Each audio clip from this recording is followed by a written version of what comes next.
E nas tuas coberturas, por exemplo, lá tu estavas com teu equipamento, o que tu tinhas como equipamento?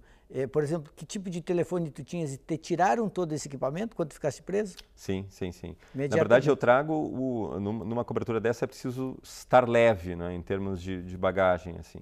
E eu trazia comigo a minha mochila, uma ou duas mudas de roupa no máximo, e trazia laptop, trazia câmera fotográfica, trazia gravador, e telefone satelital, né, que é o telefone que funciona via satélite e de qualquer ponto, em tese, de qualquer ponto do planeta. Nem sempre ele funciona, então às vezes é uma armadilha.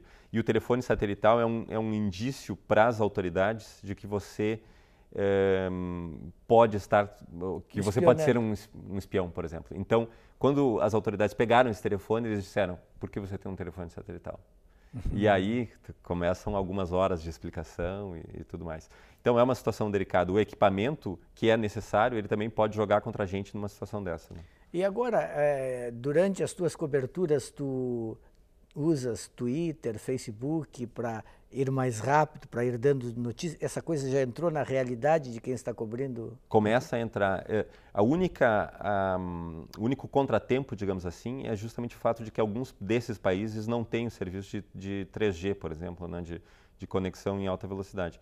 Mas, sempre que se tem, a gente tenta usar, porque é realmente uma grande ferramenta de comunicação, né? Você usa muito bem isso, tanto no Facebook quanto no Twitter, e a repercussão é imensa. As pessoas se sentem interagindo, se sentem de alguma forma parte dos eventos que a gente está cobrindo. Então é muito interessante. Eu gosto muito da interação assim que uma ferramenta como o Twitter dá nessas situações. Quanto ao livro, o livro saiu quanto tempo depois da prisão? O livro saiu, o aniversário da morte de Gaddafi aconteceu em 20 de outubro. Essa era a data que nós tínhamos como referência. Saiu algumas 2 ou 3 semanas depois, então saiu agora em novembro. Em São Paulo, o lançamento foi em dia 25, se eu não me engano. Pela Companhia Pela das Companhia das Letras, que é a Letras. editora chique do país. É a editora Todo chique mundo do quer país. publicar pela Companhia das Letras. Como é que foi o processo de elaboração do livro? O processo de elaboração foi bem complicado. Primeiro, pelo fato de que eu demorei a admitir a ideia de que eu realmente deveria escrever um livro. Então, desde a saída da prisão, eu já tinha algumas propostas para fazer livro narrando só a prisão. Mas eu não queria narrar só a prisão, eu queria que a prisão fosse parte de alguma coisa. Então eu observei que a revolução andaria num ritmo acelerado. E eu pensei, essa é uma grande revolução para se cobrir e se escrever um livro. Por isso que eu voltei várias vezes à Líbia depois disso. Então eu estava lá no início da rebelião, eu já tinha estado em 2009, quando Gaddafi estava vivo. Tive lá no início da Revolução, depois em agosto na queda de Trípoli, depois em outubro na morte do Gaddafi e depois em junho nas primeiras eleições livres do país. Então eu tinha esse manancial, digamos assim, e desde o final do ano passado, desde dezembro do ano passado, eu já trabalhava escrevendo alguns esboços. Comecei escrevendo o livro em terceira pessoa, e aí eu me dei conta de que um livro desse não pode ser escrito em terceira pessoa. É um depoimento. Exato. Agora, tu és casado com uma jornalista. Ela não te diz assim, quando ela vai de novo para um conflito, ela não te fala assim, pô, para com isso. Ela diz isso, ela diz isso. Ela diz mais, às Fica vezes... em casa, em Paris, num dia cinza, frio, e lá vai o Andrei para a Síria. Às vezes eu estou em casa um pouco cabisbaixo, ou trabalhando, ou um pouco desanimado por algum motivo, ela bate no meu ombro e diz, está precisando cobrir uma guerra, né? E a tua família, que tua mãe, Não que eu gosta nada, conhecia não tua gosta mãe, nada, exato. Não gosta nada dessa ideia, nada. deve Mas ficar está orgulhosa do preocupada. livro, então Eu imagino que sim. tem uma dicotomia aí, né? Mas ela realmente se preocupa muito. E talvez seja um dos fatores bem interessantes de ser um enviado para situações de risco, porque eu reparei que todos nós que somos enviados para essas situações temos de lidar com as nossas famílias. E eu tinha a sensação de que era um problema meu. Não, é de todos. Todo mundo precisa dar satisfações, precisa lidar com a insatisfação familiar, assim, é bem complicado. Agora, eu fico imaginando, eu nunca fiz cobertura de guerra, eu fico imaginando a sensação que o sujeito tem de entrar num lugar que é perigoso, que é proibido, que está em convulsão social. Não dá uma sensação terrível de solidão? Dá uma sensação terrível de solidão. Em especial em alguns momentos, quando... Na Líbia, a Líbia é uma sociedade tribal.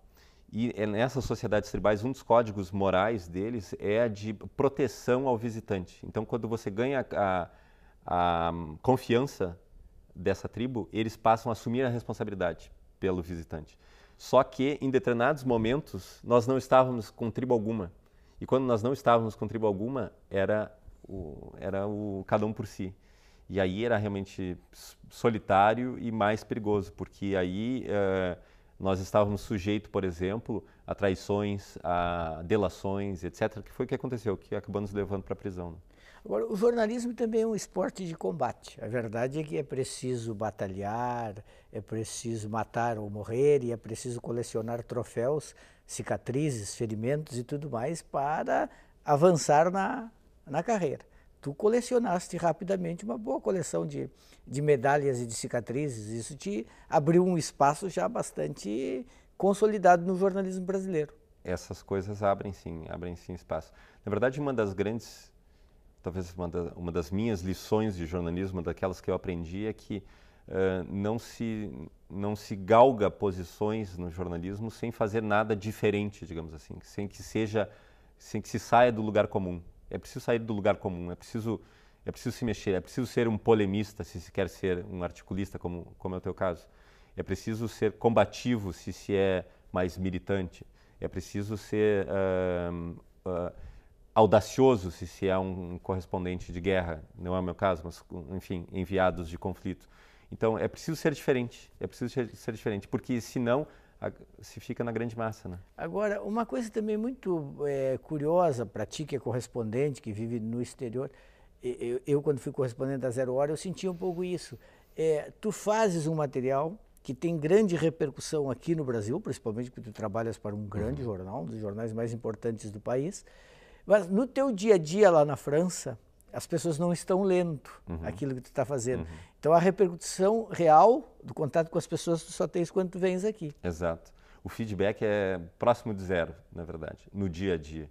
Então, é uma função solitária também quando tu és famoso no Brasil e anônimo no lugar onde tu moras. Perfeito. E essa fama a qual você se refere é uma fama cujo impacto a gente só tem quando volta ao Brasil. Porque o feedback que a gente recebe no exterior é muito baixo, tanto da redação claro, a quanto redação dos leitores. Não sabe o quanto a pessoa precisa de retorno. Não. Eles não dizem nada, eles te deixam abandonado. Exato. Só te até porque eles têm outros problemas para resolver. Exatamente, eles te ligam para dar a próxima pauta. Exatamente. Então a sensação é preciso criar uma coraça quanto a isso, porque se não se tem essa coraça, se é um pouco frágil, um pouco... Sim, se a pessoa precisa muito de reforço... Exato, aí vai sofrer. Agora, aqui no Brasil, quando tu vens, é convite para todo lado. É um pouco difícil conciliar, na verdade. Porque, na verdade, eu venho, em tese, em férias. Então, eu acabo assumindo alguns compromissos de, por exemplo, vir aqui. Vir aqui é um prazer, porque eu já estou na cidade, é fácil. Mas quando não é na cidade, quando precisa conciliar uma nova viagem, coisa parecida, acaba deixando de ser um pouco férias, né? Tu me contaste uma história que eu queria que tu repetisse aqui. Tu me contaste uma outra vez que tu fosse fazer uma palestra nos Estados Unidos. Isso. E na saída, 2 pessoas te abordaram com ofertas de bolsa para grandes universidades americanas. Como é que foi isso? Isso. Foi no congresso da Associação de Jornalistas, enfim, uma das grandes associações de jornalistas americanas. E na saída dessa palestra, que era justamente sobre a cobertura na Líbia, 2 pessoas, uma de Harvard e uma de Stanford, e na verdade havia uma terceira se eu não me engano, Chicago, vieram até mim para falar dos programas de acolhimento de jornalistas na faixa aí dos 30, 40, 45 anos, que são jornalistas que eles consideram de alguma forma promissores. E eles ouviram a palestra e de alguma forma gostaram do que ouviram. E queriam te convidar para estudar com eles com uma bolsa. Mas é um processo muito complicado, é um processo muito difícil, é uma seleção mundial, né? Isso é uma das medalhas, é um dos troféus desse combate. Quem sabe. Agora, o teu livro tem apenas uma semana que está lançado no Brasil, agora que vai se começar realmente a falar dele, é uma experiência nova, é teu primeiro livro. Uma experiência nova, meu primeiro livro, mas uma experiência sonhada, digamos assim, durante muito tempo. Engraçado que tudo na minha carreira acabou se encaixando de alguma forma, porque eu quando eu era muito jovem, pessoas como alguns professores meus, como Juremir Machado, por exemplo, me inspiravam na arte de escrever, mesmo sendo um jornalista e não necessariamente um escritor. Sempre, vai embora para Paris. Exato, não vacila. Exato. A tua vida mudou depois da saída para lá. Sem dúvida, sem dúvida. E na época eu pensei, bom, eu vou fazer o meu doutorado porque eu não quero ficar escrevendo besteira, então eu não vou escrever antes de acabar o doutorado. Eu acabei o doutorado e, curiosamente, quando eu acabei o doutorado no ano passado, eu comecei a escrever esse livro. Então a minha vida encaixou de alguma forma, e eu tenho certeza de que esse doutorado, essa formação, ela não transparece a todo momento, mas eu tenho certeza que essa carga de conhecimento vem comigo e ela se manifesta na hora de escrever, né? Ela me dá mais segurança na hora de escrever. Qual o próximo conflito a cobrir? Eu acho que é o Sírio. É o Sírio. É o Sírio. Que lá também, daqui a pouquinho, o ditador lá... Ele está se encaminhando para o final. Ele vai acabar que nem o Gaddafi. Sim, eu tenho essa convicção também. E tu queres estar lá para ver? Eu quero estar no centro dos acontecimentos sempre, essa é a ideia. Para cobrir a cabeça do homem rolando. Na verdade, sabes bem, a gente é movido pelos desafios de estar no centro das informações, né? Então, durante muito tempo, por exemplo, nos últimos... até 2 anos atrás, durante 4, 5 anos, eu cobri com imenso afinco assim, as questões climáticas, as conferências do clima e tudo. Aquele era um grande desafio na minha época, daquela época. E aí virou uma desilusão, digamos assim, quando esses acordos implodiram simplesmente lá em Copenhague. E desde então veio um desafio melhor, maior, mais amplo, mais difícil, mas também muito prazeroso, que é de cobrir esses eventos, né? Tem espaço para outras matérias nas tuas coberturas para o Estado de São Paulo? Esporte, tem. cultura? Precisa ter. Esses dias mesmo eu escrevi uma matéria que acabou tendo 2 páginas sobre uma exposição do Edward Hopper, um pintor americano. Então é preciso ter.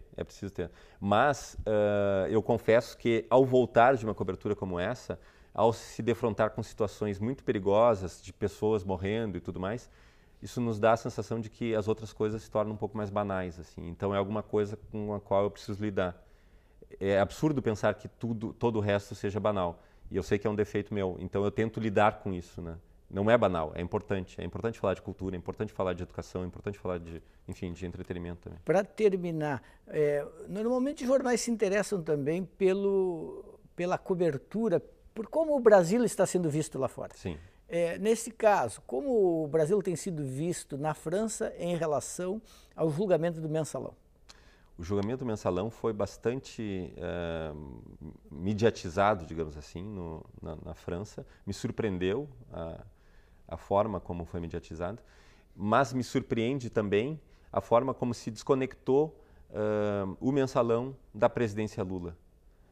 O Lula segue sendo uma personalidade apreciadíssima na França, na Europa, no mundo inteiro. Ele é uma referência política internacional, como o Mandela, eu diria. Não foi atingido, ele não foi atingido lá fora. Ainda que o seu governo esteja implicado, uma parte da cúpula do seu governo esteja implicada no Mensalão, e ele não foi atingido. Impressionante.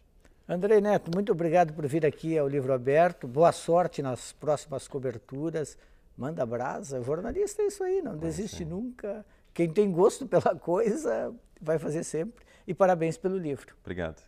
E é claro, eu recomendo a todo mundo esse livro do Andrei, que se chama O Silêncio contra Muammar Gaddafi, um livro daqueles que conta uma experiência realmente vivida e é sempre muito mais forte. O Livro Aberto fica por aqui.